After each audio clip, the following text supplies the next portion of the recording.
Seja bem-vindo ao podcast Heróis Anônimos. Apresentação: Elton Oliveira.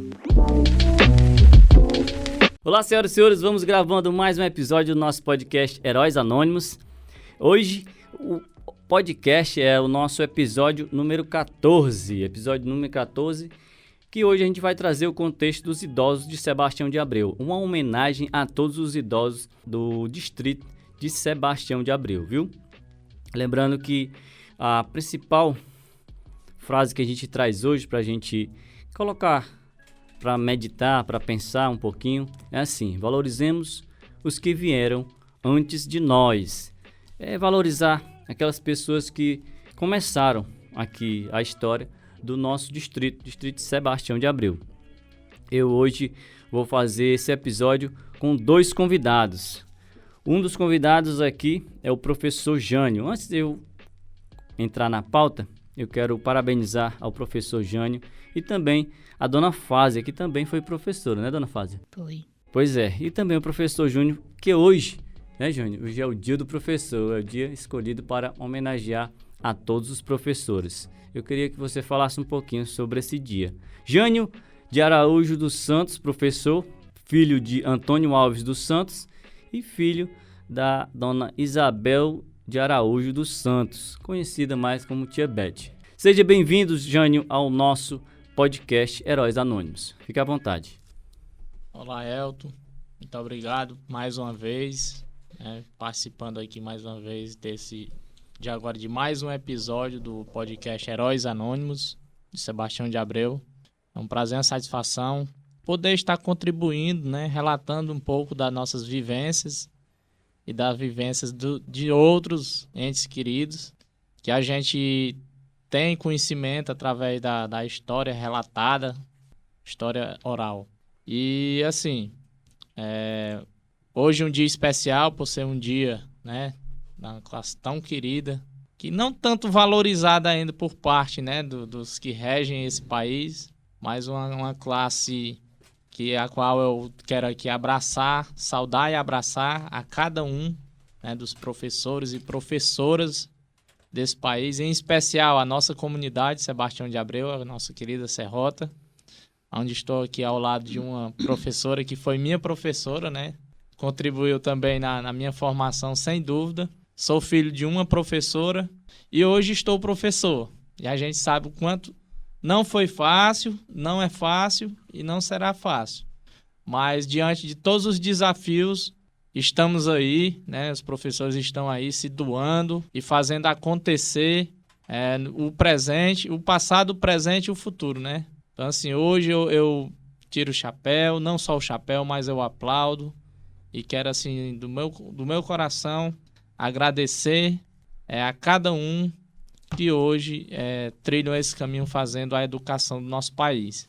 É isso aí, é o nosso amigo e professor Jânio Araújo, que vem fazer parte hoje do nosso episódio que a gente vai homenagear aos idosos aqui da nossa Serrota, do nosso querido distrito de Sebastião de Abreu. A minha outra convidada, nome Maria Fásia Carneiro Cruz, o nome do pai dela é Francisco Faraó Carneiro e a mãe Maria de Castro Carneiro, graduação formada para ser professora, Seja bem-vinda, dona Fásia, ao nosso podcast. Muito obrigada. E eu estou aqui um pouco nervosa, que não deixa de ficar nervoso, principalmente eu que não tenho muito costume de estar falando ao público, mas estou muito grata por estar aqui e quero parabenizar o trabalho de vocês e dizer que ser professor é uma missão muito boa para quem é professor, porque a gente se dedica, a gente ama os meninos, as crianças, aqueles mais sapeca é o que fica mais na memória da gente. E muitos dizem assim: dona Fásia, eu estudei com a senhora. Eu fico procurando na lembrança, porque de muitos eu lembro, muitos. E eu me dedicava muito, eu sofria por eles. E é uma coisa assim que vem de dentro de cada um. Eu acho que cada professor tem a missão de mãe, de pai. Tentei até botar uma mensagem no Facebook, mas não consegui porque por um motivo que não deu certo. Mas professor tem uma responsabilidade de mãe 2 vezes. Quero aqui parabenizar todos que estão na ativa e os que já se foram, os que já se aposentaram, em nome de uma professora muito, muito, muito especial, que é a Expedita Pinheiro Mendes, muito falada pelo nosso saudoso Célio Alves. Professora Expedita. É isso aí, senhoras e senhores, nossos convidados aqui do nosso podcast que é gravado aqui na Rádio Vila FM 98.7, a Vila FM aqui no distrito de Vila Soares, vizinho ao distrito de Sebastião de Abreu.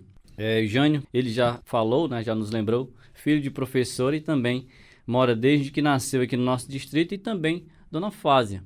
Dona Fásia também faz parte aqui da história, fez a história, escreveu junto com todos os idosos a história aqui do nosso distrito. A gente vai começar a primeira pauta, Jânio, hoje, e Dona Fásia. A primeira pauta é trabalho e educação.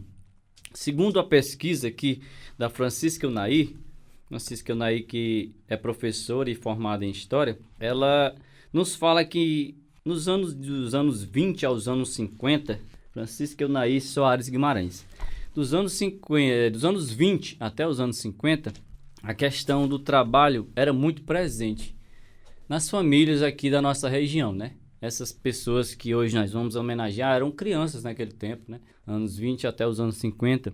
E a gente tem um relato aqui para a gente se ambientar, se atualizar com a nossa pauta. A primeira pauta, trabalho e educação. O senhor Luiz Tiburcio da Silva, em entrevista a essa pesquisa, o Nair, professora Nair, ele nos relata isso. No meu tempo, menina, era muito diferente. As crianças levantavam de manhã, pegavam a enxada e ia para o roçado. Comecei a trabalhar com 8 anos, pois minha família era numerosa e os meus pais não conseguiam dar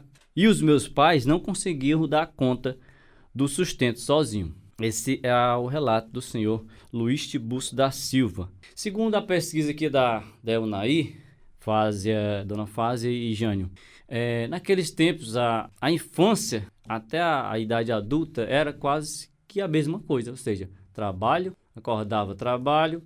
se tivesse algum tempo lá no trabalho, brincava um pouco, mas, ou seja, não tinha muita infância, né? Porque tinha que ajudar os pais a sustentar, a trazer o sustento para casa, né? Não tem essas facilidades de hoje que a gente vê, mas nesse contexto eu queria saber a memória de vocês, o que vocês têm a falar, a trazer para a gente aqui, como historiador e como morador e professor aqui de Sebastião de Abreu. Eu tô assim, pegando aí a fala do senhor Luiz, a mensagem do senhor Luiz, onde o trabalho aí ele fala de uma época, que é uma época a qual eu não vivenciei, não vivi, né?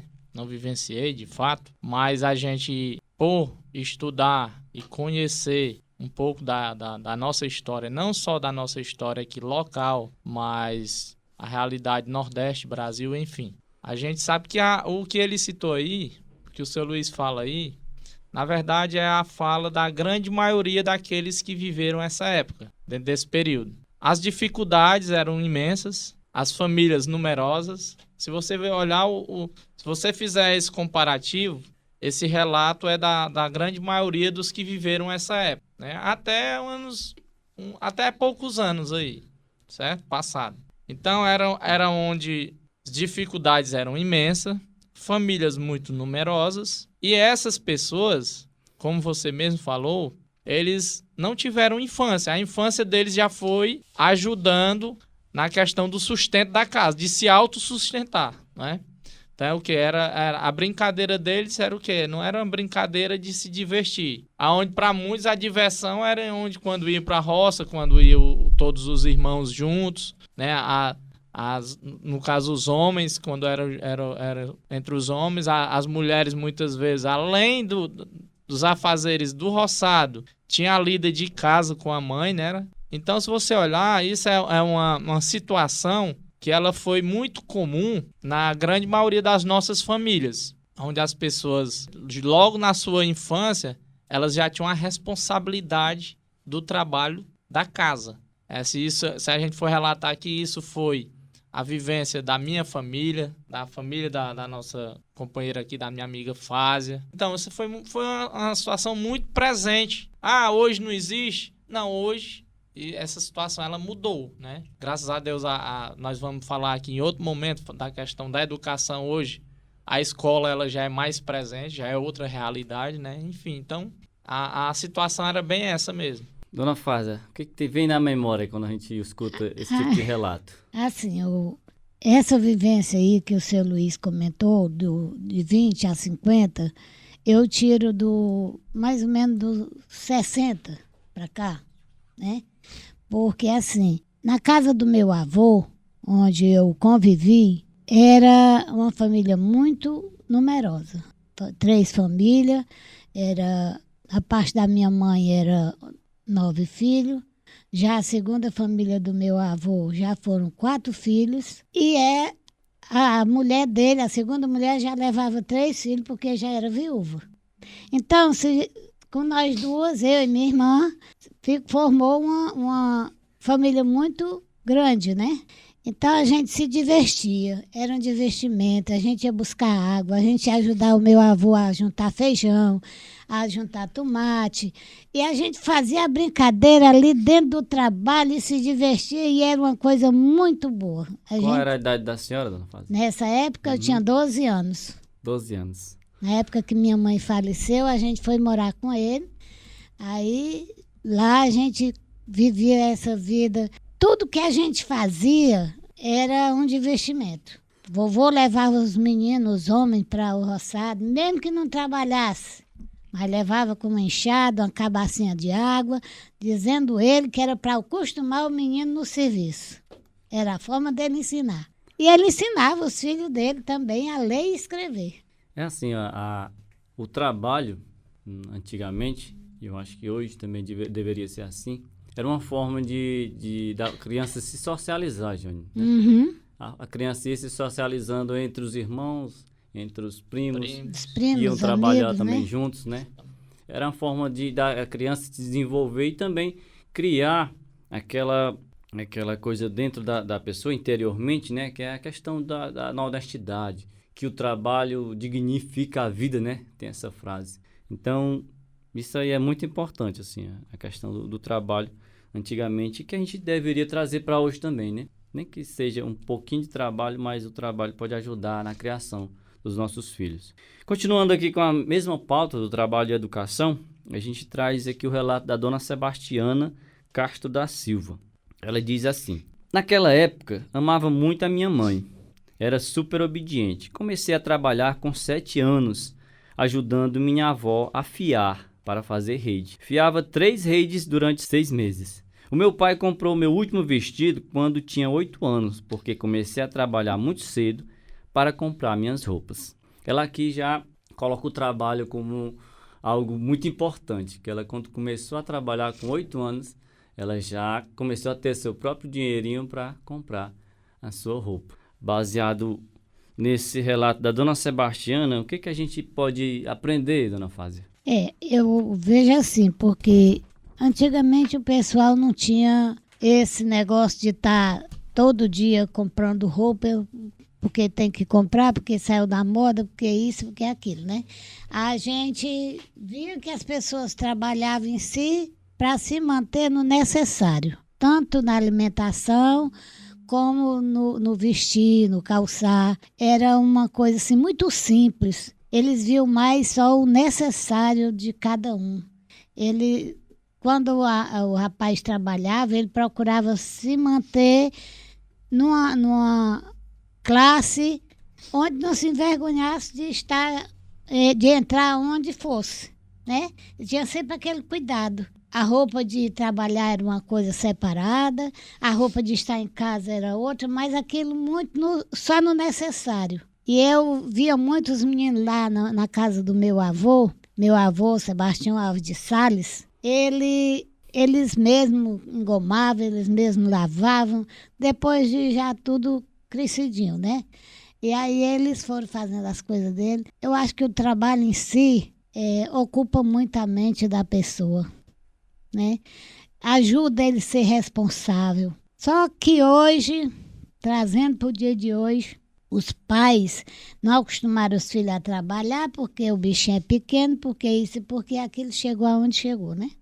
Aí botar um menino para fazer uma coisa, além da... Não pode não, porque a lei proíbe. A lei proíbe de você fazer uma coisa desnecessária, uma coisa que vai machucar o filho, de vai fazer um acidente no filho, mas não de trabalhar. Como é que o país vai findar se não tiver mais trabalhador? Jane, a gente traz agora aqui a narrativa do senhor José Pereira Rodrigues. Essa entrevista é de 2010, aqui da professora Unaí. Ele diz assim, senhor José: nesse tempo a criação era dura. Trabalhava e apanhava muito. Comecei a trabalhar no roçado com 7 anos. Fazia farinhada, apanhava algodão. Passei muita necessidade, andava de pé no chão, porque não tinha dinheiro para comprar o chinelo. As comidas eram feijão com farinha, café adoçado com rapadura.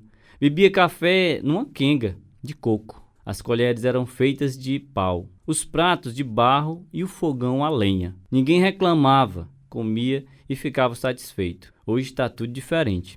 Ele aqui já traz uma realidade. Porque assim, quando a gente conversa com um idoso, um homem, né? O homem idoso, ele lembra do trabalho, do sofrimento. A mulher, ela lembra da mãe, né? Do trabalho de casa, mas com a mãe, com suas irmãs. Já o homem, ele lembra desse tipo de coisa aqui, né? Alguns homens, os seus pais eram carrasco mesmo, porque era o jeito da criação daquele tempo. O seu José Pereira falou muito aí de uma realidade que aconteceu muito, né, Jane? Aí ele fala, ele relata uma situação, como eu falei anteriormente, que essa situação ela era muito comum para a época, né? Para a época que quem viveu. Acredito que ele aí já está relatando, talvez os anos 50, né? Pela a idade dele. Enfim, se a gente trouxer para hoje, essa é uma realidade bastante diferente da de hoje. Quando a gente vê, não estou dizendo que não tenha, porque tem gente que passa muita necessidade hoje. Mas quando a gente vê algo desse tipo, é algo que já chama a atenção, né? Ou seja, já é uma coisa fora da realidade. E isso, quando ele relata aquela época, isso já era uma situação bastante relativa para a época, não é?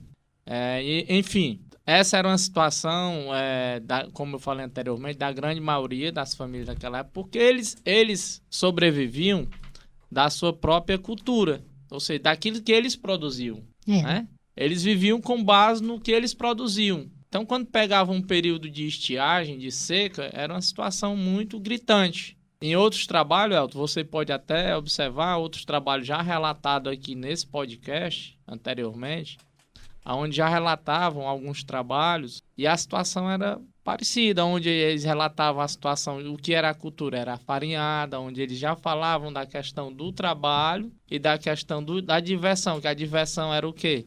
Era quando iam para uma farinhada, onde ali as famílias se encontravam, enfim. Mas como você está falando na citação do seu José Pereira, ela era, como eu já falei também, era uma situação bastante comum, onde as pessoas elas conviviam com essa dificuldade, mas para eles era uma coisa que era normal, né? Eles não é questão de criticar, Jane, assim, mas trazendo para hoje, né? Às vezes a pessoa tem tudo dentro de casa, né? Tem o almoço, a merenda, o almoço, a janta, o jantar, né? Às vezes o jantar é outra mistura diferente do almoço, né? Que hoje a gente fala de mistura, né? A gente fala da carne que tem para dar o sustento ali, para dar mais gosto na comida, né? E a gente reclama muito. Eu já vi muitas crianças reclamando, né? E não gosto disso, não quero comer isso. E a gente, quando lê esse tipo de coisa aqui, que a gente entra na realidade. Muita gente sofreu, para hoje a gente tá vivenciando esse tipo de coisa. A senhora tem alguma coisa a falar assim, sobre isso? Na época que eu vivi na casa do meu avô, eles não bebiam café. Aí não comia arroz. Era só o feijão, um panelão de ferro lá em cima do fogão. Cada trabalhador, a minha avó colocava uma mochila de feijão, 22 trabalhadores, botava lá, e aí eles comiam aquele feijão com um pedaço de rapadura, e era a mistura. Depois que nós fomos viver com ela, a gente tinha costume, na casa dos meus pais, de comer o feijão, o arroz, tomar o café, comer o pão, a bolacha. Aí, então, eles passaram a fazer para a gente e começaram a gostar e começaram a fazer para eles também, porque não ia fazer só para nós, né? Aí começaram a fazer para eles e se habituaram. Dia de sábado, domingo, matava um bicho, deixar um pedacinho para casa do compadre fulano de tal, e entregando na casa dos vizinhos, que todo mundo era compadre, e a gente fazia aquela festa. E, Maria, deixa uma saudade imensa falar dessas coisas. E eu vejo assim, que hoje, como você acabou de dizer, todo mundo tem de tudo. Na nossa comunidade Sebastião de Abreu, nós não temos pessoas que vivem assim, com falta de alimento, de falta, assim, tem de tudo um pouco, né? Nós não temos na nossa comunidade pessoas que passam fome, de forma nenhuma. Passam necessidade como qualquer pessoa. Até quem tem a fase de aperto, né? Imagine quem não tem. Eu às vezes comento lá na minha casa com as minhas meninas que a gente tem um salário até bom, que dá para a gente se manter. E quem não tem um salário, né? E vive.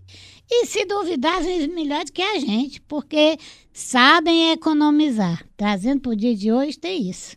Agora, hoje, ninguém mais quer comer frango de manhã e frango de tarde. Ninguém come mais ovo com mistura, né? Ninguém quer mais ovo com mistura.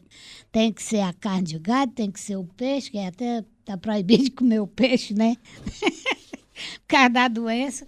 Mas o tempo, que não era nem para mim, não era o tempo 50, se no tempo 60 era bom desse jeito, imagine para trás, né? 50 para trás. Como ele relata aí, de 20 a 50, né? Que a gente não pode nem assim fazer um comentário com certeza, mas a gente imagina através do que a gente viveu na casa dos avós da gente. Pronto, eu vou aqui ambientar aqui os nossos ouvintes que estão ouvindo aqui, nossa audiência, que a gente está fazendo um resumo desse trabalho da professora Enaí Soares Guimarães, Francisca Enaí Soares Guimarães. O nome desse trabalho é Memórias dos Idosos do Distrito de Sebastião de Abreu. Foi uma pesquisa que ela fez em 2010 para o TCC, para finalizar a sua faculdade, a sua graduação em História.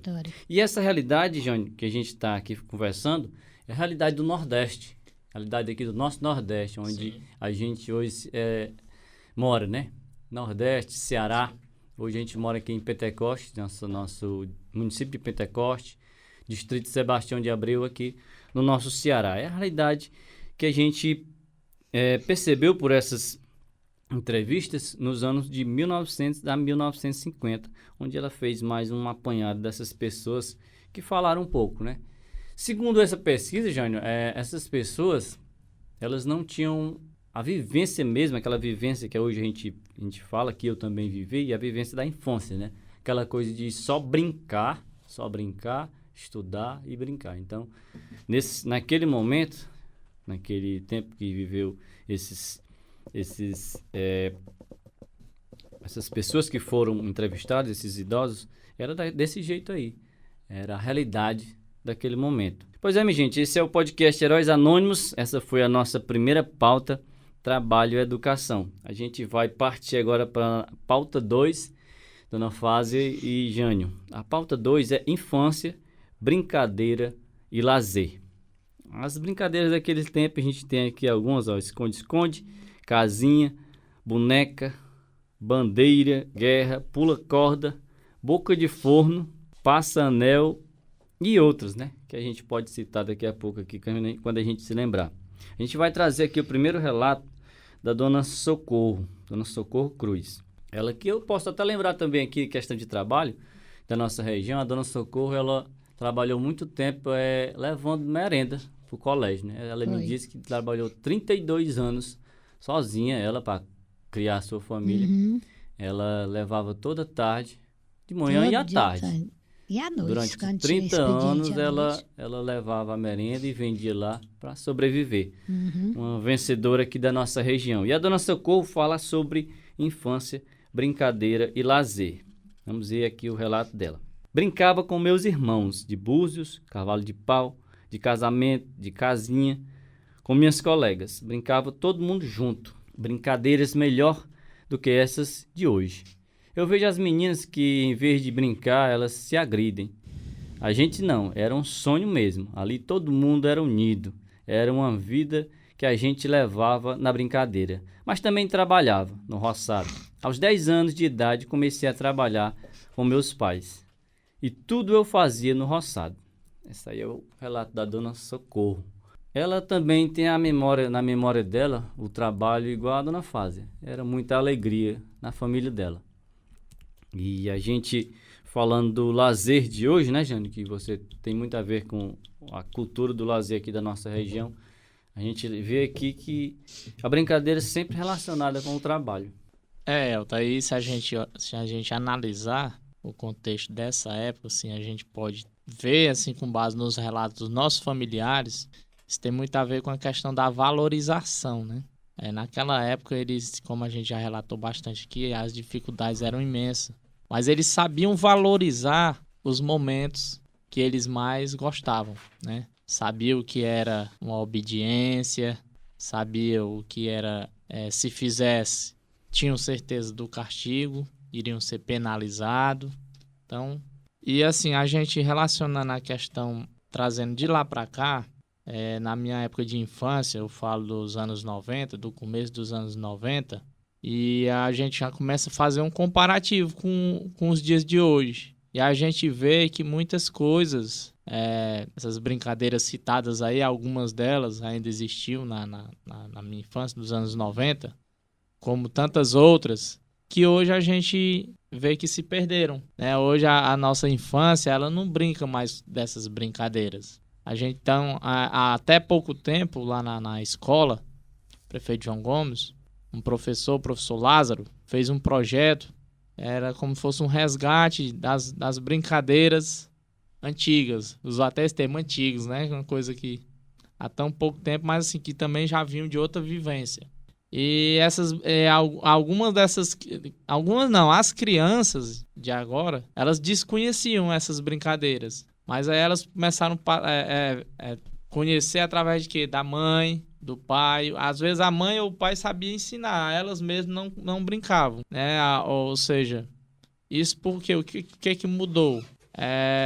Como eu falei, a questão da valorização e do acesso liberado que as crianças estão tendo, as nossas crianças estão tendo à tecnologia.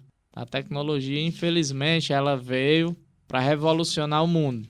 Infelizmente ou felizmente, né? Porque tem os dois lados. Ela veio para revolucionar o mundo e com isso ela revolucionou de tal forma que algumas coisas deixam de existir. Dentre elas, essa questão, muitas vezes, dos valores, né? Que é da valorização, como eu falei.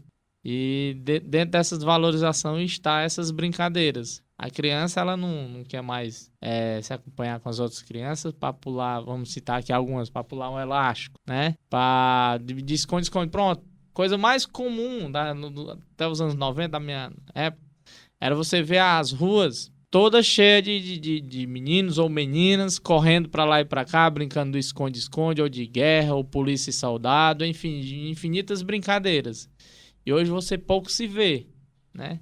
Mas você vê a maioria tá com o celular na mão, as crianças já tudo ligadas no WhatsApp, no Facebook, no YouTube, no Instagram, enfim. E chega a dar saudades e a gente fica até assim, será que isso vai deixar de existir, né? Vai ser mais uma coisa só, os relatos históricos futuramente, né? Então é isso. E a dona Fásia que vivenciou essa fase, né, dona Fásia? Vivenciei E aí eu queria completar aqui a pergunta para a senhora, porque assim, essas brincadeiras, segundo aqui a pesquisa da professora Eunaí, elas preparavam a criança para a vida adulta, né? Casinha de boneca, brincavam de casinha, brincavam de batizar os filhos, né? Aquelas brincadeiras que já preparavam a menina, brincava de boneca e de casinha, né? Já se preparando para a vida adulta, quando for uma mãe de família, saber quais são as suas atividades dentro da casa, né? Quais são os seus afazeres. A gente não pode nem falar muito sobre isso, né? Porque mulher tem que fazer isso, o homem tem que fazer aquilo. Mas nesse tempo, segundo essa pesquisa, era assim que acontecia, né? Os homens, de manhãzinha cedo, já bem novinho, se levantavam para ir trabalhar. O trabalho deles era ir para o roçado e ajudar o pai. As meninas ajudando a mãe, e quando ia brincar, era dessas brincadeiras. Me conte um pouco aí da sua vivência. Assim, a gente brincava muito de casinha no mato. Embaixo de uma moita, limpava tudo, ajeitava, era a nossa casa. E lá a gente brincava de casinha, a gente ajeitava as coisinhas, tudo natural. Era a quenga de coco, né? Era a tampa de uma garrafa, era um papeirinho que vinha na lata do leitinho. A gente ia juntando e ia formando a nossa casinha do jeito que a época oferecia. E eu vejo assim, eu tenho uma mania de dizer que tudo é porque o povo alimenta. Surgiu uma coisa, todo mundo quer participar, quer usar, quer comprar. Ah, fulano comprou, eu compro também. Mas naquele tempo, a gente brincava com a maior naturalidade. O que a gente via os pais da gente fazer, a gente brincava em cima daquele conteúdo, mas era uma coisa tão sadia, era uma coisa tão boa, que o tempo passava e a gente nem via. Com um pouco a gente escutava os gritos da mãe, né? Que a mãe é que gritava mais. Gritava para a gente ir para dentro de casa, que o sol estava quente, esse e aquele, o menino arengava, menino obedecia, né? Existia a obediência. O pai falava, às vezes nem falava, regalava um olho do tamanho do mundo, a gente já sabia que era um carão que a gente ia levar, e Deus o livre levar carão. Carão, naquela época, era pior do que uma pisa. Queria levar uma pisa, mas não queria levar um carão. Porque a pessoa ficava com vergonha de estar levando carão na frente de um colega ou de uma pessoa mais velha que estivesse ali presente. A gente tinha muito medo de levar um carão. Sabia que a pisa a gente levava depois, mas o carão naquele momento era triste. Então a gente vivia essa vida de brincar pelo que via a mãe da gente fazer em casa. O que é que a gente via a mãe da gente fazer em casa? Ia buscar água, ia procurar lenha no mato, ia botar o feijão no fogo, lavar a roupa, tudo um trabalho que era difícil na época, era muito difícil. Cozinhar a lenha era difícil demais. Lachar lenha, como muitas vezes eu vi minha avó lachando lenha para botar o feijão no fogo. É tanto que eu estou aqui lembrando de São Antônio Luiz. São Antônio Luiz dizia que as mulheres de hoje são muito preguiçosas. Na época, quando ele ainda era vivo, que Deus tenha ele num bom lugar, ele dizia, vem o arroz encatado, o milho para fazer o pão já vem pilado. Ele tinha isso. E é mesmo, hoje tudo é fácil, tudo está pronto, só está faltando. E a gente ainda compra feito, né? Se quiser, a gente ainda compra feito. Mas naquela época era muito bom, as coisas eram difíceis, quanto mais difícil, melhor era. Hoje a gente sente uma dificuldade, a gente já acha ruim, porque tem que se virar. Eu estava até comentando com o senhor ontem, quando eu vinha de Pentecoste, que as coisas só tão difíceis hoje por causa do salário. Todo mundo ganha o salário. Todo mundo quer ganhar um salário, mas ninguém quer trabalhar. E naquele tempo as pessoas trabalhavam, não tinha salário. Trabalhavam. Era do pequeno o grande. Trabalhavam e tinham responsabilidade pelo trabalho. Né? Aquilo era o trabalho em si era assim, uma coisa tão valorizada para a família que ninguém faltava. Não tinha esse negócio, eu não vou hoje não. O pai ia lá e vamos, você tem que ir, você quer comer. Você quer se vestir, então tem que ajudar. E levava. É a época que meu pai era ignorante. Era a forma dele falar. Muitos nem estudo não tinha. Né? Quem aprendeu naquele tempo a ler, escrever, foi por conta própria. Não tinha esse negócio de eu vou para a escola, não. Dos 56 para cá, que é do meu tempo, as coisas vão mudando assim da noite para o dia, que cada dia é o dia que está mais sem valor. As pessoas usam as coisas, a internet, como o Jane falou, é uma coisa muito aberta, é uma coisa muito liberal. Muito fácil. Uma criança de 2 anos, como meus netos, hoje, pega um celular, daí deixa eu ligar. Não, vó, estou jogando. E se você não tomar, ele não dá não, porque ele está no jogo dele. Né? Aí então fica assim uma coisa, comparando o dia de hoje com esse tempo aí, tem uma diferença imensa. Né? A gente se divertia indo para a igreja, a gente se divertia indo para a escola, a gente brincava do jogo, a gente brincava do pega-pega, quem trescasse no outro não podia, tinha que correr para que o outro não trescasse, tinha o anel de salto, tinha tanta coisa boa que a gente brincava, se divertia. E aqui eu relato que na minha adolescência, as moças mais velhas que eu, na época, elas faziam um cerco ali no meio da rua, de frente à Sheila, pegando aquele poste central. Era uma roda grande, moças e rapazes brincando do lado direito, brincando qual a palavra é, e você tinha que descobrir a música, que aquela palavra estava... E tinha que ser a que a pessoa estava na mente. Não podia ser... Tem até no programa da televisão, né? Um programa mais ou menos assim. E era uma coisa tão divertida, enquanto as crianças iam brincar de roda, de jogo, de guerra, como cita aí, de bandeira. E não tinha esse negócio de... Não podia, porque isso e porque aquilo. Todo mundo brincava sadio. Eu digo sadio porque não tinha nenhuma maldade entre ambos os sexos. Tudo era aquela simplicidade. A gente vai trazer aqui mais um relato aqui. Eu vou trazer agora, na sequência, 3 relatos. A gente vai falar aqui sobre brincadeiras, né? A dona Francisca Gomes. A gente também vai ler aqui o relato da Dona Januária Pereira Gomes também. Ela também traz o relato aqui que eu vou ler também para vocês. Quando fiquei mocinha, comecei a ir para as festas. Gostava muito de me divertir, aproveitei minha juventude, adorava dançar. Nessa época não tinha clube. O meu tio era que fazia as festinhas na casa dele. Era aquela alegria. Hoje está tudo mudado. Os jovens não têm mais ânimo para dançar. Só querem se agarrar e fazer o que não deve, segundo aí a dona Francisca Gomes. Ela tinha 75 anos, em 2010 ela deixou aí esse relato. A dona Maria de Lourdes Rodrigues também dizia assim: nessa época era muito animado, as festas davam muita gente, também tinha um show de calouros. Ela dizia que show de calor, mas eu tenho certeza que era dos calouros. O senhor Abreu, quem comandava, ele chamava algumas pessoas para cantar, dava um prêmio, era dinheiro. Quando sobrava, ele jogava para cima e os meninos corriam para pegar. Esse aí foi o relato da dona Maria de Lourdes Rodrigues. O menino corria para pegar o dinheiro que o senhor Abreu jogava, né?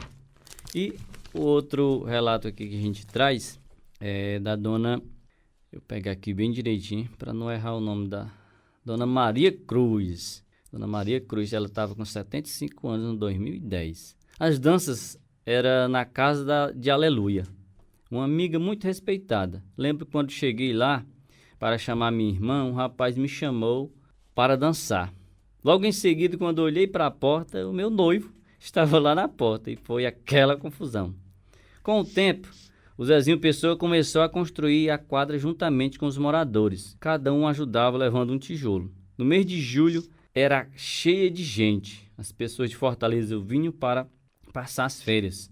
Na época do carnaval era muito animado. Tinha um conjunto chamado Sapato, que animava. Era grande a alegria.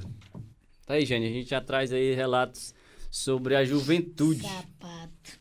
Sobre a juventude daquele pessoal, né? Dos idosos aqui da nossa comunidade. E eles falam do carnaval, falam de dança. Você que trabalha com a cultura do carnaval e que já ouviu também essas histórias sobre a quadra do Beto, né? A tão conhecida quadra do Beto. Eu ouvi aqui do Nonato Cruz, ele falou também do sapato, que o pai dele, como vereador naquele tempo, ia buscar o sapato longe. Parece que é em Itapebussu, ele me contou. trazer aí para fazer os carnavais de antigamente, Jânio, que era muito conhecido, muito famoso aqui na nossa região, né, dona Fásia? Era. Os carnavais, a beira do açude, isso aí tá fazendo falta, né, Jânio? Eu tô aí no relato, aí, nos relatos, né? Aí, e quando chega na parte da festividade da serrota, e a dona Fásia talvez possa até falar com mais propriedade da época, talvez não, tenho certeza da época que ela vivenciou a época. E assim, eu sei que em alguns relatos, né, de pessoas que viveram a época e falam do quão importante era o Carnaval da Serrota. Assim, é nessa época que ela fala aí, a Dona Maria, né, Dona Maria Cruz, ela relata o Carnaval da Serrota, o espaço de lazer da Serrota, que era a quadra, né, que no caso era chamado de quadra comunitária, né, que foi construída pela comunidade, pontapé inicial, pelos relatos dos saudosos Zezinho Pessoa, né, popularmente conhecido por Zezinho da Serrota, né, juntamente com Manuel Cruz, e toda a comunidade abraçou a causa e fizeram tornar realidade, né? E daí começou as festas da Serrota, onde eram as festas de padroeiro, que tinha uma grande repercussão na região, né? E os carnavais, segundo os relatos, assim, já ouvi de muita gente que mora fora da Serrota, que conheciam os carnavais da Serrota, né? Assim, pessoas que eram da sede do Pentecoste, que moravam em Fortaleza e que vinham passar o carnaval, mas não vinham para Pentecoste, vinha o carnaval da Serrota. E, assim, eu pude acompanhar também durante muitos anos essa realidade, onde o Carnaval da Serrota, a gente olhava, tinha a presença das famílias de Pentecoste, das famílias de Apuiarés, das famílias... Eu tô falando em famílias, porque quando vinha, não vinha só a pessoa, trazia a família. E vinha todas as famílias do Distrito Sebastião de Abreu que moravam fora, moravam em Fortaleza ou em qualquer outra cidade, né? Eles tiravam aquela época do ano para vir, como chamavam na época, pular o carnaval na Serrota, né? E eu morei durante muitos anos em frente à quadra, né? Morei mesmo em frente à quadra e via isso, via as festas onde aquela rua era tomada por gente, os carnavais eram tomados por gente e as diversões aconteciam muito ali. E assim, hoje deixa muita saudade a gente relembrar aquela época, até porque isso é uma prática, é uma tradição que a gente não vê mais acontecer, né? A quadra hoje ela deixou de existir com essa finalidade, né? Até hoje é uma coisa que eu não consigo entender, eu não consigo concordar com o que foi feito com a quadra, mas enfim, também hoje a realidade da nossa Serrota ela está bem complicada para esse tipo de eventualidade. A gente não pode nem muito falar aqui disso, porque a gente sabe que o quanto a insegurança cresceu, né? E hoje em dia, como você citou meu nome aí, em questão de realização de evento, a gente até fica meio receoso de promover um evento na nossa comunidade, porque a gente já teme outras situações, né? E aí, quando a gente faz um evento, como eu já promovi, como você citou, muitos carnavais na Serrota, e a gente não é só fazer o evento em si e pronto, a gente tem que se preocupar com o que pode acontecer, né? Então, em primeiro lugar, é a segurança do público, porque você é responsável por aquilo que você está promovendo. E hoje em dia essa realidade ela é muito difícil, né, de você poder dizer que faz como antes fazia, porque antes era o quê? Você sabia que o público ia porque o público queria estar lá e o público mesmo é quem fazia acontecer. O detalhe, pago, não era dando fácil. Era pago. Né? Você pulava os 4 dias de carnaval, você tinha, segundo relatos que eu acompanhei, as pessoas tinham prazer de pagar para... E você ia lá, tava os casais, as famílias. Há pouco tempo eu soube disso, família que eu nunca imaginei pulando um carnaval, e disse que tava lá o casal, por exemplo, o Raimundo Gomes com a dona Rocidélia, né? Toda a comunidade. Era toda a comunidade, estavam lá os casais, mesmo a família, né? Faziam questão de participar, faziam questão de promover o evento, né? Prestigiar o Tinha evento. o organizador, mas quem promovia era a comunidade, que a comunidade pagava. Era um evento de prestígio, né? Exatamente, né? Era algo que dava orgulho para a Serrota. A gente conhecer, né? Por exemplo, a gente hoje, vamos falar por conhecimento, você conhecer ali o seu Raimundo Gomes hoje em memória. Aí tinha o seu Osmar, Nato Faraó, o seu Faraó, que é pai da Dona Fásia. Tantos outros. Eu tô falando assim de casais que quando eu conheci, eles já tinham uma certa idade. E eu olhava para eles e achava que jamais aquelas pessoas tiveram esse tipo de ideia. E disse que não, eles faziam questão de estar lá e era tudo bem. E assim, é coisas que a gente vendo assim, dá uma saudade, né? Dá assim, porque assim, hoje os aspectos são completamente diferentes, né? Dona Fásia pode relatar também, porque vivenciou. Elton, a Serrota já foi assim, tão divertida em si. Nós tínhamos o açude, que era limpo, um açude imenso, a gente não viu o outro lado do açude. Água limpa, você tomava banho, tinha prazer de tomar banho no açude. O escama-peixe era a coisa mais linda do mundo. O sangradouro, ele era estreito, a água acumulava, você tomava banho ali no poção. Você não chegava no chão do poção, nunca. Muitas vezes as pessoas diziam assim, eu dou 10 centavos. Na época, 10 centavos era muito dinheiro, né? Para quem trouxer uma mochila de areia lá do fundo. Ora, muita gente mergulhava, mas nunca conseguia chegar no fundo do poção. Falando assim da questão do açude, né? Também do sangrador, que a senhora está falando, que é o escama-peixe, que a gente chama lá. Quando era carnaval e tinha chuva, meu amigo... Era demais. Era uma festa...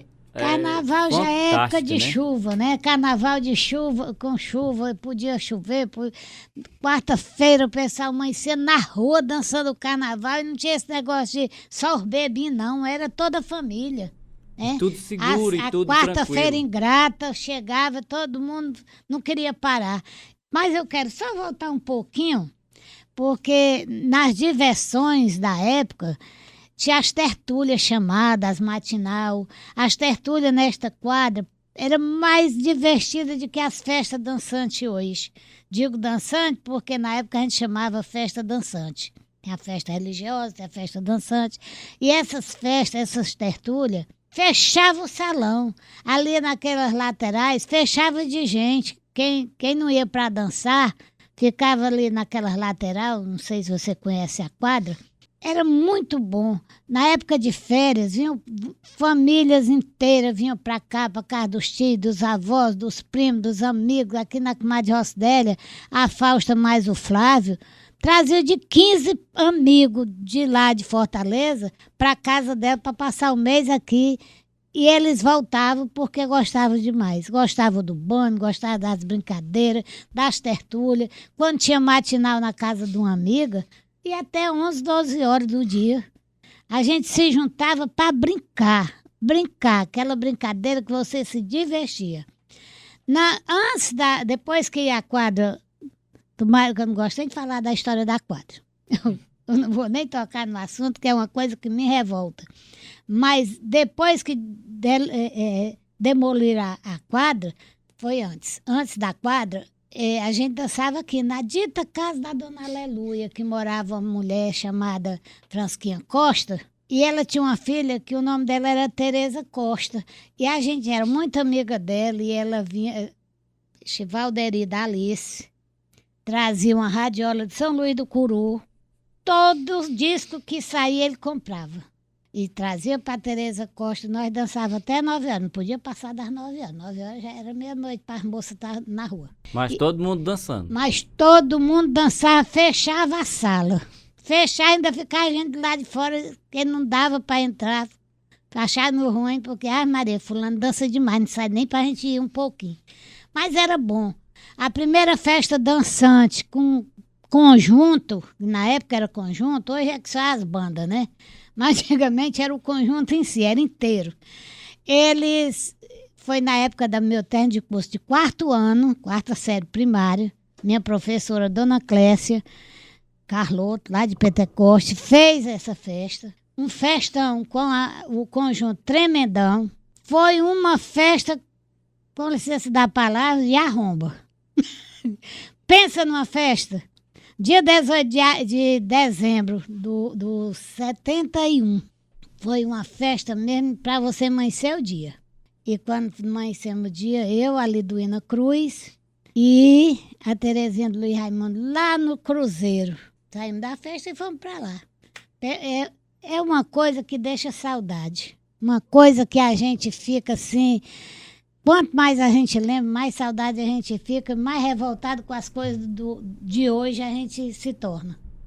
Porque hoje não tem mais diversão. Uma festa de terno de curso aqui na escola era uma coisa muito lotada. Hoje você vai para a festa, só vê aquela roda de gente 1 litro no chão. Não dança, não sai do meio, não dá espaço para as pessoas, que eu sou crítica. Eu acho uma falta de respeito. Porque se você não vai dançar, você vai beber, vai procurar seu local de beber, não ficar no meio do salão. Tá entendendo? Tem um local separado. Um local separado. E era muito bom, viu? E chegando aí aonde o Jânio estava falando sobre a quadra foi feita pelo Zezinho Pessoa na época. Ele se dispôs para fazer essa quadra. E ele pediu a ajuda da comunidade. A quadra é da Serrota. Ele frisou muito bem quando ele saiu daqui. Elton, na Copa do 72, que a primeira televisão chegou na Serrota no 68, pelo dito Zezinho Pessoa, ele abria as 2 janelas ali na casa da Azuíla, do Bruno, mãe do Bruno. Ele abria as janelas, era gente empendurada pelos caibos do alpendre, para olhar assim de banda, nem que fosse só um olho. Preto e branco. Para assistir a televisão, porque a própria mãe da Zuíla chegava 4 horas da tarde para ficar no cantinho da janela, que ela era pequenininha como a Zuíla, ela ficava no cantinho da janela com o seu Vicente, Manel Vicente, né, Manel? Isso. Vicente Manel, lá no cantinho, para não perder nada. Ela não saía dali até o horário dela, 4 horas da tarde. Quando começava a chegar a gente, ficava tudo imprensadinho, um encostando no outro, que ninguém saía.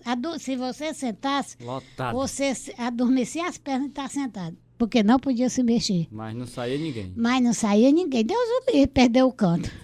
Aí, seu Zezinho abria as portas, tudo. O pessoal não sabe nem o que é, não tem condição de comprar. A mulher dele era muito antipática. Quando ele não estava, ela fechava as portas. Mas a gente, doido para assistir, ficava olhando pela brecha da janela. Mas o seu Zezinho era um homem popular. Na Copa, ele pegou a televisão, levou para a praça, ainda contratou o neném brasileiro, que era um sanfoneiro, para fazer a festa se o Brasil ganhasse. Rapaz. E ganhou. E a festa foi até 8 horas da noite. Era gente, ele pegou os encerados do carro dele, fez uma barraca ali no centro da praça e botou pro pessoal assistir a Copa. Era gente caindo para um lado, gente caindo por outro, outros sacudindo e não saía do lugar, porque ninguém queria perder seu canto. E tudo é aquela animação, a gente inventava paródia. Eu tinha uma mulher aqui, que é a irmã da Alice, a Maria Barreto, ela inventava as paródias e chamava a gente para ensaiar. E a gente aprendia e levava.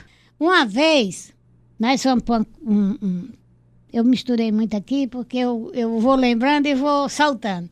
A gente foi para um jogo da Serrota lá no Pentecoste e o rapaz que levou os jogadores, ele não trazia os torcedores, porque ele só tinha levado os jogadores. E o jogador por lado, fora do carro, e era a pé mais a gente. Porque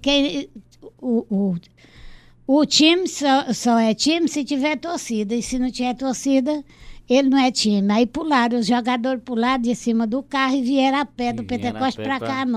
E foi uma diversão. Encerrando aqui, nossa vida de infância, de adolescência foi muito boa. Desse tempo, né? Nesse tempo, da nossa, né? Nossa. Eu queria encerrar aqui a nossa conversa sobre essa pauta da diversão, do lazer, Uma história que eu ouvi muito da Valdinha e também li aqui no trabalho da UNAI, que as moças da Serrota se arrumavam todo dia para passagem do ônibus. Elas, todos os dias, o lazer delas era se arrumar, diversão. ficar tudo linda e maravilhosa, né? Esperar o brasileiro Pra passar. esperar o ônibus passar 8 horas, que ele passava uma vez na noite, né? 8 horas da noite ele passava, e as meninas pra dar o tchauzinho. Era o divertimento da Serrota, não era, dona Fábio? Era até os adultos mesmo. Pois Quando a agência era aqui, vizinha a casa do papai, nós todo dia havia o ônibus. A gente estava no pé do portão olhando Arrumado. quem via e quem não via. Pois é. Fulano nem veio. Fulano não desceu. Fulano hoje não apareceu. É isso Era aí. E quando eu casei, que eu morava lá na casa da dona Creuza, o ônibus parava de frente ao Batista, podia chover canivete. Na hora do ônibus eu estava no pé da porta. Não era só dela, não.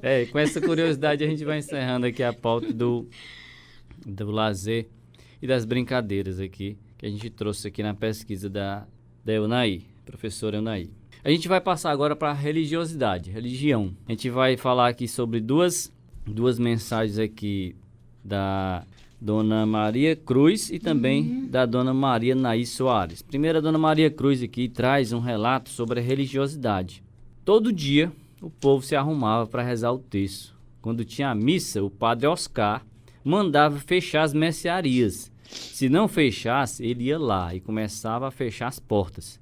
Era tão importante que todas as pessoas fossem para a celebração que o meu filho, Olavo, era pequeno de braço. A única roupa que ele tinha estava molhada. Mesmo assim, levei ele nu, somente com o terço no pescoço, porque para mim o mais importante era a presença dele e não a roupa. Essa foi a Dona Maria Cruz.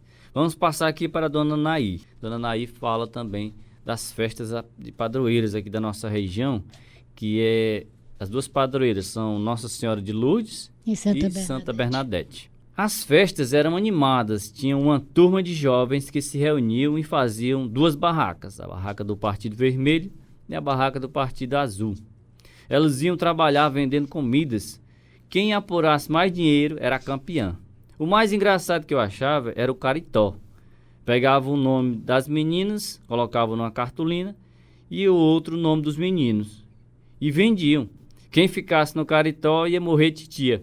Era aquela confusão, ninguém queria ficar para a titia. E era o jeito de comprar. Religiosidade aqui da nossa região, que a Dona Naí...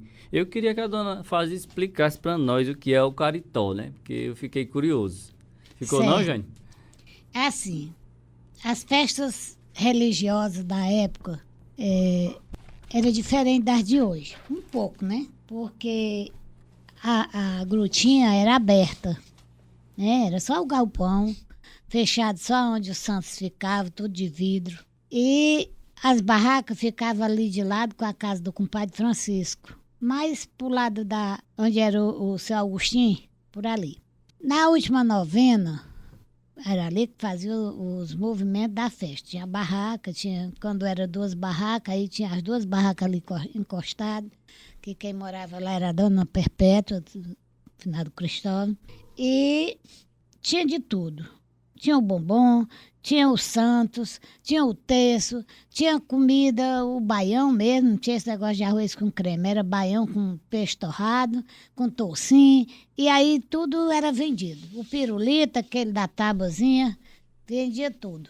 E a gente, tinha a noitada das crianças, as crianças ficavam lá dentro da barraca para vender. Eles tinham que ter responsabilidade. E a criança era incentivada pela catequista. Catequista essa que foi professora nossa na época, a Dona Lourdes Chaga. Às vezes, sempre eu gosto de dizer o que é que eu penso. Antigamente as pessoas tinham aquela responsabilidade, aquele amor, aquele carinho de fazer as coisas acontecer, certo? E a Dona Lourdes, ela cuidava de um casal de velho, aqui na casa da comadre Lourdes, e ela cuidava da grutinha e da casa paroquial, dava catecismo dia de domingo, não sei quantas crianças, mais de 50 crianças, Ensinava no Monte Alverne 9 horas da manhã, 2h30 ela estava chegando no ônibus e ensinava a nós na casa paroquial. Isso ainda não tinha, ainda não participava da escola cantina, né? Então, as festas da igreja, elas eram assim, bem animadas, bem incentivadas pela catequista. Quem trabalhasse na festa ganhava ponto no catecismo, tinha um negócio de uns pontos que a gente tinha que ganhar. Tinha que estar presente. A presença, ela observava, ela não marcava não. Ela só ficava observando quem estava e quem não estava. Ela era muito distinta, muito boa, amiga de todo mundo. E ela fazia com que as crianças tivessem esse interesse de participar das coisas. Ela ensinava as crianças a tirar texto na igreja, a ler novenas, aquelas noveninhas copiadas, né, de São José, de Nossa Senhora, aquelas ladainhas, todo dia ela botava as crianças para ler. E eu sei que eu participava muito. Depois que minha mãe morreu, foi que eu me afastei da igreja, porque fui ter uma vida diferente, fui para casa do meu avô, e quando eu voltei, eu já parti para outra fase. Aí, então, eu sei que tinha as bandinhas que traziam, né, os músicos chamados para animar ali, aquele negócio todo. E quando era na última novena, quem não quisesse se perder, ou andasse abraçado ou segurando na mão. Porque da igreja até o Batista, ninguém passava. Era assim, aquela sardinha, sabe? Aquela coisinha bem, bem cheia de gente. Não tinha praça nessa época. E era lotado de gente. Se você quisesse andar com uma amiga, você tinha que andar ou abraçado ou pegando na mão dela. Porque se soltasse, era arriscado você não se encontrar mais, não. Era muita gente que vinha com aquele interesse. Quem tinha dinheiro ia pro leilão e quem não tinha ia andar. Ou acima ou abaixo. E eu vejo assim, tá tudo que copiado no meu caderno. Eu tenho mania de copiar. Aí, então, eu vejo assim, hoje termina a novena, quase que não dá leilão. Se não for o pessoal de fora que vier, os da comunidade mesmo já estão escassos, de todo dia tá comprando, né? E tudo, você doa, você compra, você doa e você compra. E um dia o cacimbão seca.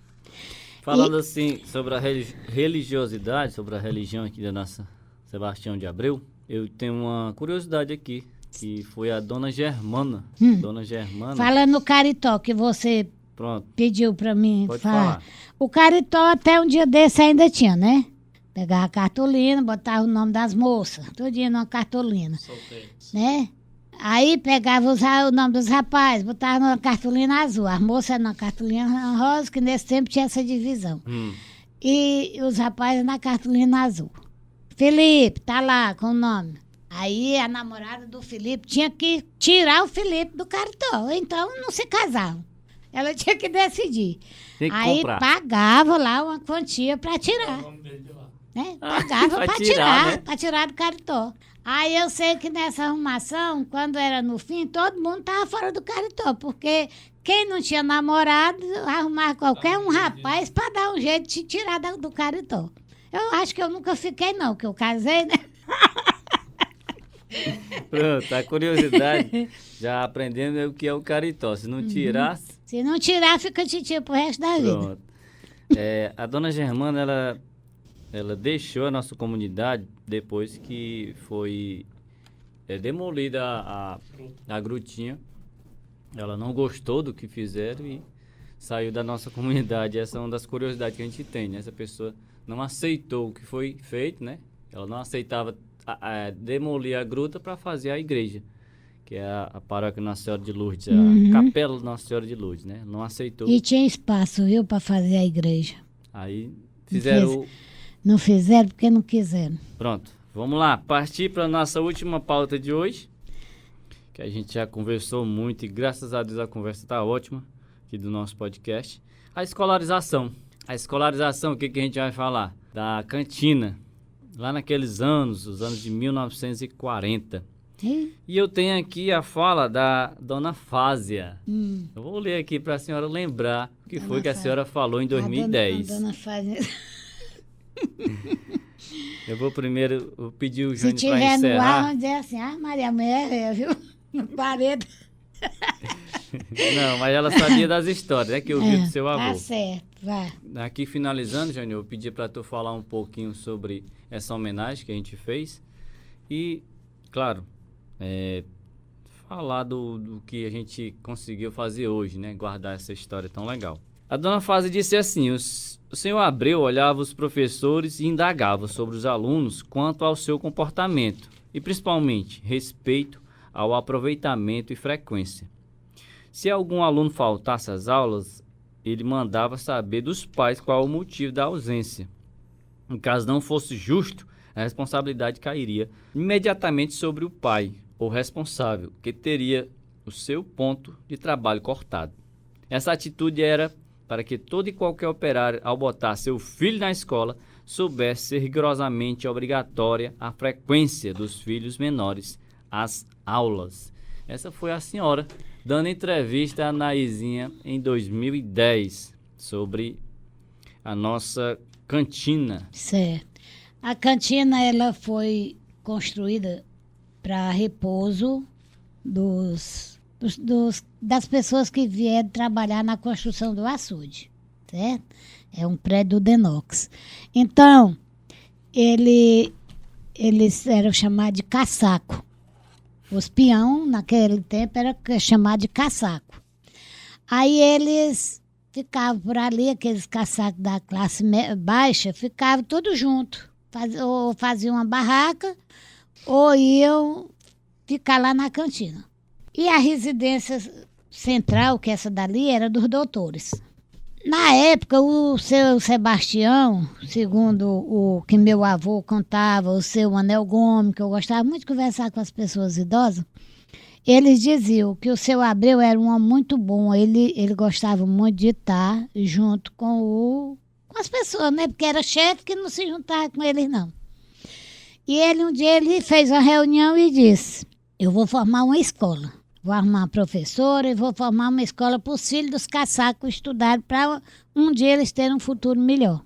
E assim ele fez. Pegou a cantina em si, colocou carteira dupla, era uma classe virada para frente e uma de lado. Eram 4 classes. E do outro lado tinha um paredão no meio, na frente tinha a porta que ia para o lado direito ou para o lado esquerdo. E atrás tinha outra porta com esse paredão no meio, que dava acesso para o banheiro. Nesse tempo dos caçacos, antes da escola, eles se divertiam nas suas barracas, conversando, tocando violão, cantando, contando piada, sabe? E os que já eram casados formaram a sua barraquinha e morar com a sua família. Só que o seu Abreu botou essa professora para ensinar. E lá mesmo, atrás da cantina, tinha uma parte bem aberta, com um palco, onde fazia os shows de calor, como chama a mulher aí, né? Não lembro mais nem qual era. Eu sei que lá fazia festa. Pessoal da segurança, eram os guardas do Denox mesmo, que ele botava para ficar lá pastorando. Ninguém se atrevia em brigar. Eu sei que o meu avô contava que as festas eram muito boas. Isso aqui era tudo mato. Lá na Serrota era tudo mato. Tinha só as primeiras casinhas feitas dos caçacos. Começaram com a barraca, depois foram fazendo suas casinhas. Eu sei que nessa arrumação meu avô dizia que as festas eram boas. E o seu Abreu era quem comandava. Ele é quem vinha, quem dava a ordem. Quando acontecia uma coisa com um caçaco ou outro, ele vinha, conversava. Eu sei que o meu avô contava muita coisa assim, sobre a cantina em si.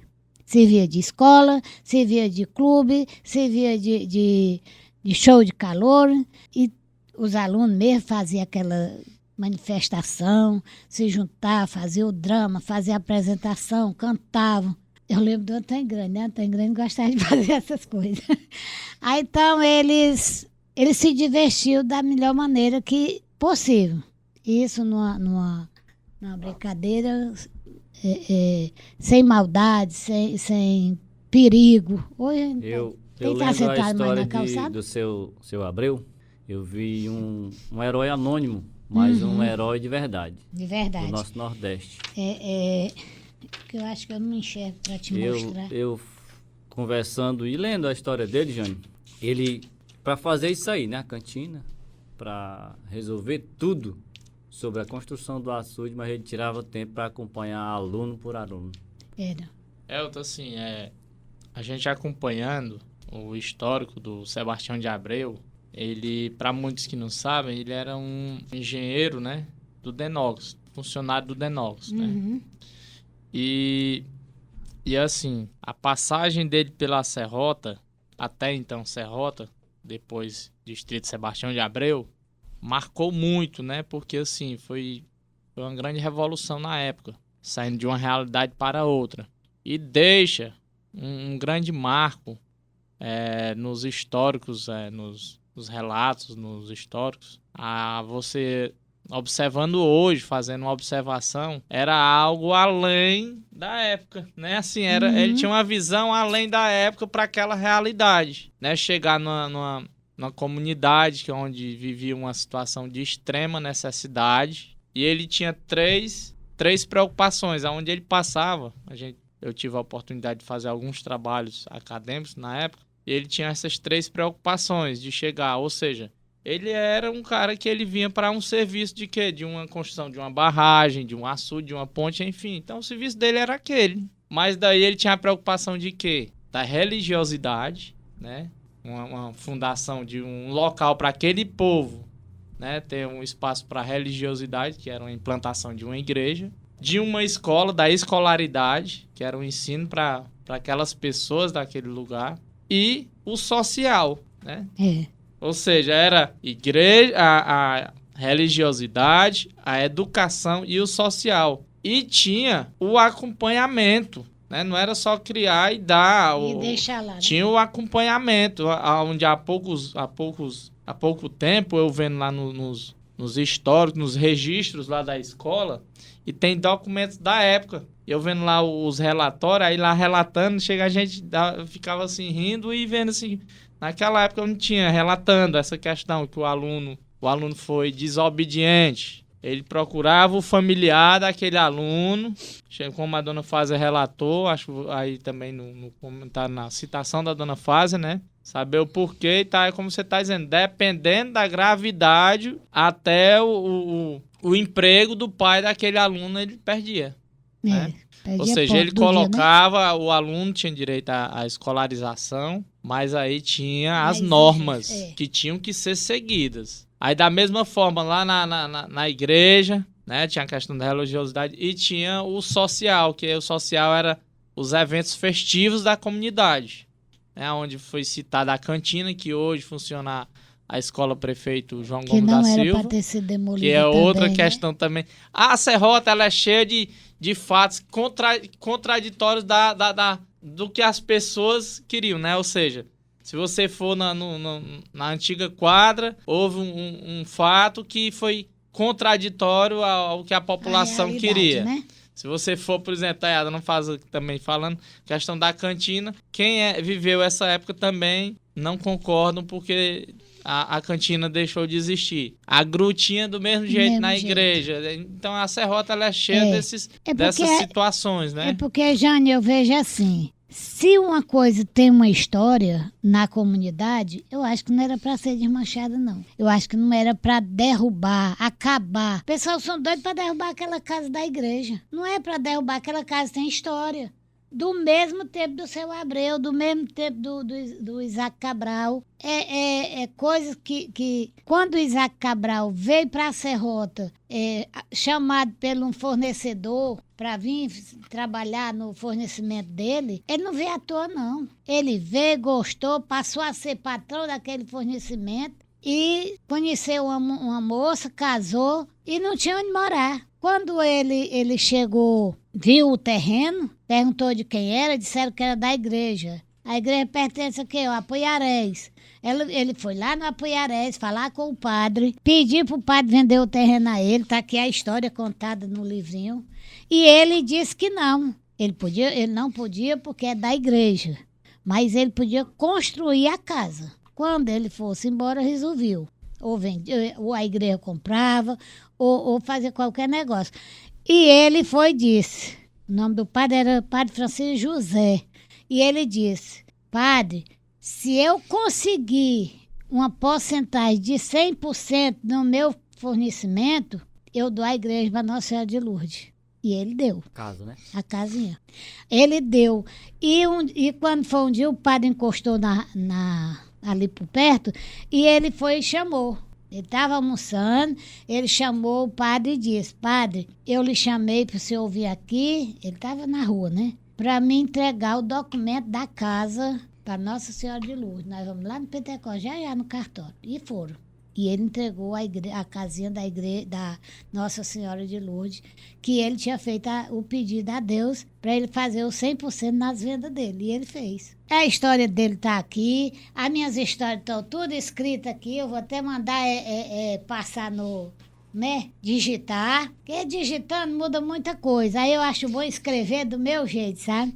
Aí tem coisa que eu lembro lá na frente, aí já tem escrito coisa lá da frente, lá atrás. Eu sei que é uma misturada só, precisa que eu esteja presente. Mas são coisas que a vovó Germana, como você falou, a vovó Germana era a mulher do Leopoldo Ramos, outro chefe da Serrota, que era abaixo do Sebastião de Abreu, né? Então, ela era uma senhora que muito respeitada por todos. Se ela visse um menino na rua, ela ia lá, perguntava o que é que o menino estava fazendo, pegava na mão dele, você é filho de quem? Fulano e tal, vamos lá, pode deixar lá. E tem mais uma coisa, você não pode bater nessa criança.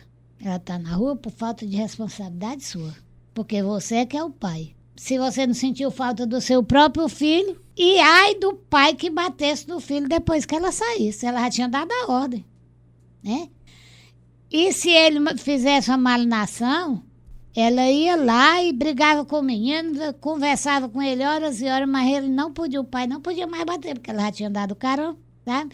E todo mundo respeitava. Todo mundo temia a voz da vovó Germana. Quando ela viu a gente na rua, ela perguntava logo, vocês estão fazendo o que aí? A grutinha em si não tinha banco, era só os de cimento, né? A gente ficava pulando de um pro outro. Ela chegava no portão do muro e dizia assim, parem de pular, porque se vocês caírem, vão prejudicar o pai de vocês. Aí ninguém mais pulava. Ele já entendia, né? A gente era... eu acho que a coisa era difícil e se tornava fácil por causa da obediência. Era só essa palavra que fazia a coisa acontecer. Porque todo mundo... Eu digo assim, o menino passa o ano todinho carregando um caderno, vai pra onde? Eu vou pro catecismo. Vai pra onde? Eu vou pro catecismo. Aí, final, quando anda com um ano, o menino chega nos pés do padre para confessar, não sabe. Volta 3, 4, 5 vezes. A dona Lourdes Chagas nos ensinava o catecismo e a gente aprendia. Ainda hoje eu sei. Mas a gente aprendia. Ela batia na tecla, enquanto você não aprendesse... E a gente fazia a primeira comunhão com 7 anos. Tá entendendo?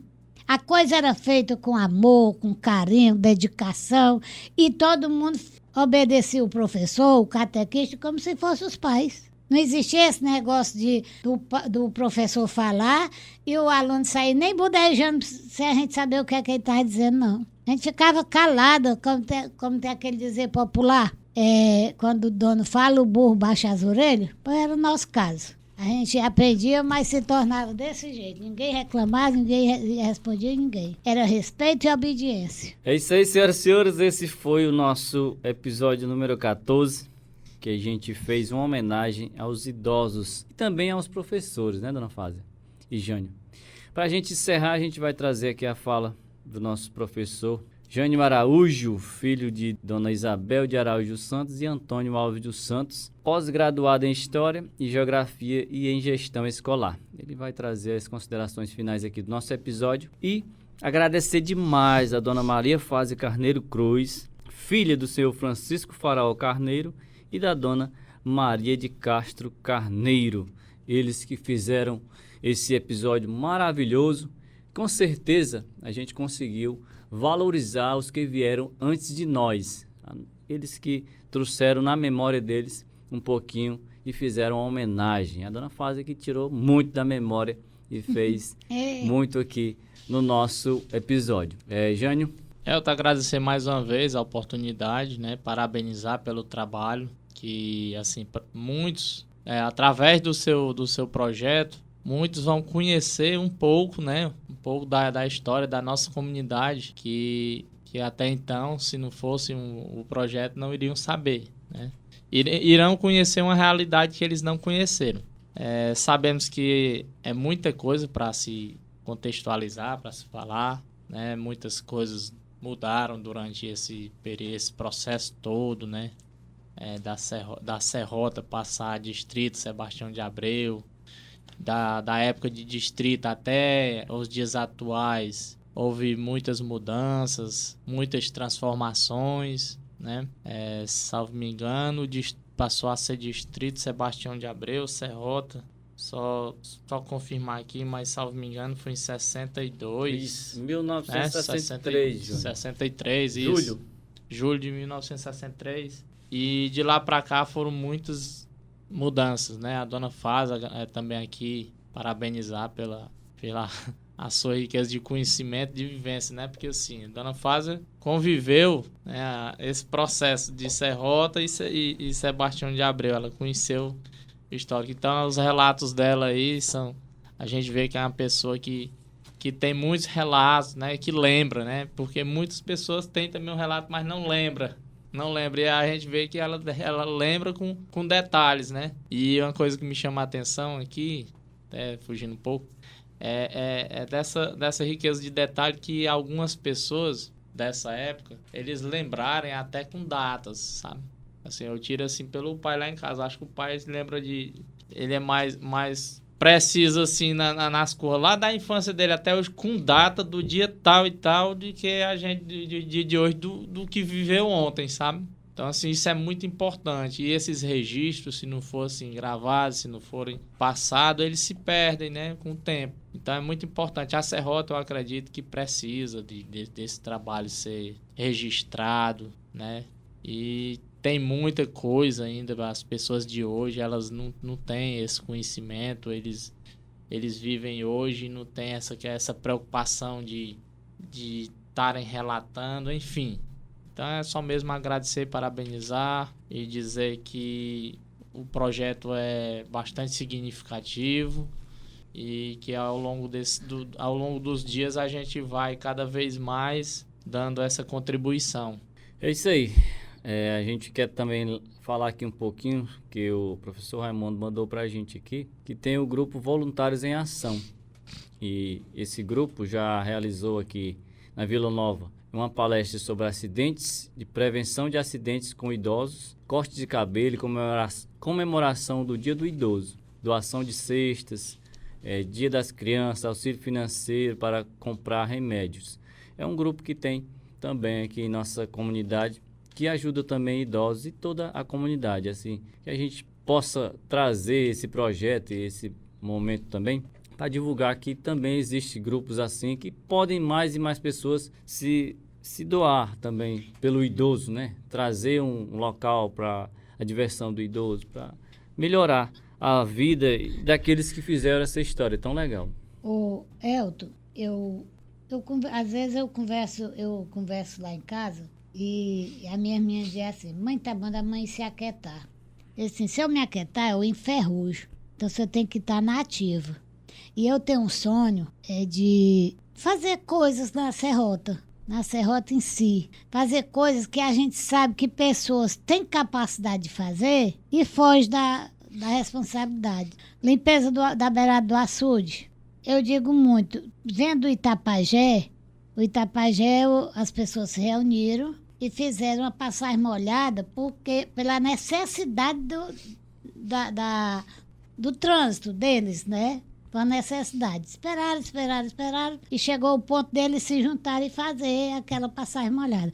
Então, eu vejo assim, Serrota, se quisesse se mobilizar, elas se juntariam e faziam a coisa acontecer. Mas eu acho que só existe uma fase, porque vontade de limpar... Eu andei mandando limpar a beirada do açude aqui da casinha, quando eu fazia o trabalho com as crianças, que foi barrada.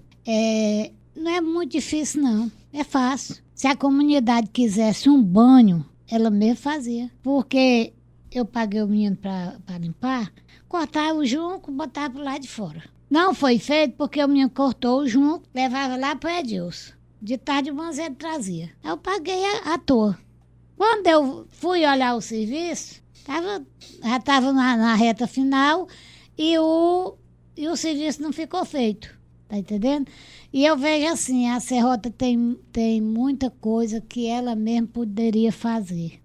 Uma casa para o idoso, a comunidade pode muito bem formar uma casa para o idoso, um canto para as crianças fora da escola como?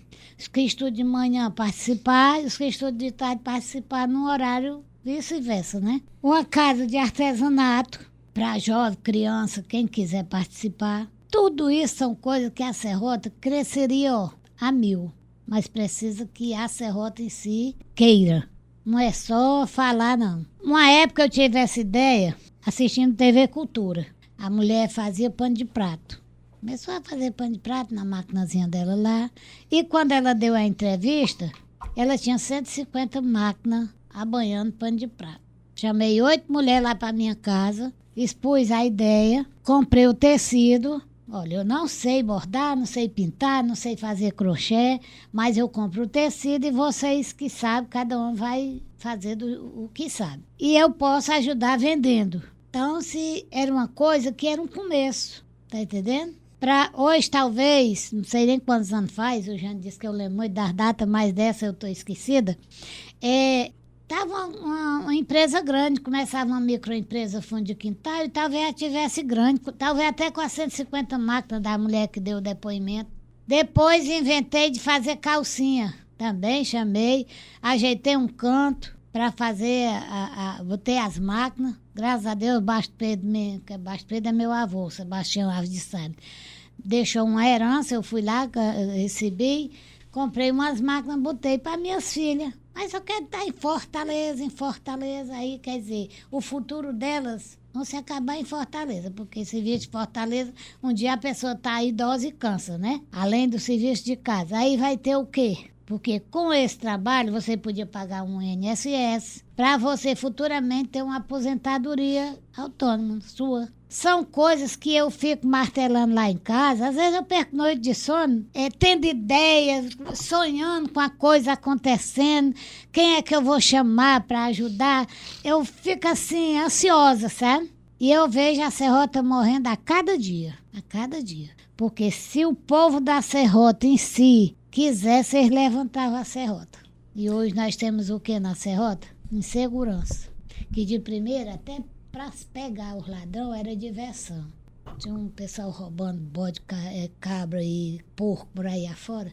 Aí os homens da Serrota botaram a carnaubeira na ponte e ficaram um escondido nas portas, nos postes, por onde deu certo, com a espingarda. O pobre dos ladrões nesse dia não tinham roubado nada. Aí passou a Kombi. Quando passou a Kombi, os que tiveram coragem começaram a atirar, pepinaram lá a Kombi dos ladrões. O finado Valdemar, que era o soldado destacado aqui, veio, algemou os pobres, um na perna, outro no braço, era 4. Levou para Pentecoste. Choveu de gente, né? Para olhar, depois dos tiroteios. Eram uns caindo para colar, com medo, que a bala ia pegar em mim. E sem contar o negócio da Dona Leninha, mas o seu Manel... Vicente Manel, eles lá assistindo, aí o Ló, o pai o vô do Padre Arnoldo, veio para assistir, aí viu a caixinha desse tamanhozinho e disse assim, Nena, tá passando um filme de faroeste, era cavalo adoidado atirando, né, o pessoal, os cavaleiros lá, aí ele dizia assim, Nena, te abaixa, que era a mulher dele, te abaixa que lá em bala. Aí ele dizia assim, como é que pode uma caixinha desse tamanho caber tanta gente? Será que elas estão vendo nós? São coisas que aconteceram que a gente às vezes até ri, né? Mas a inocência das pessoas na época era isso. Eles não tinham vergonha de se expressar da maneira deles, não. E hoje a gente ri. É isso aí, minha gente. Encerrando com mais uma história da Dona Fásia. Agradeço demais a presença dela aqui. Dona Maria Fásia Carneiro Cruz. Encerrando esse momento. Se Deus quiser, a gente vai ter mais momentos aqui pra gente fazer mais episódio. Ai, meu Deus. Edição de áudio FG da mídia, edição de arte gráfica Amor com Arte, apresentação do episódio Elton Oliveira e os nossos convidados, Jânio Araújo e Maria Fázia. Muito obrigado a todos e até o próximo episódio. Valeu!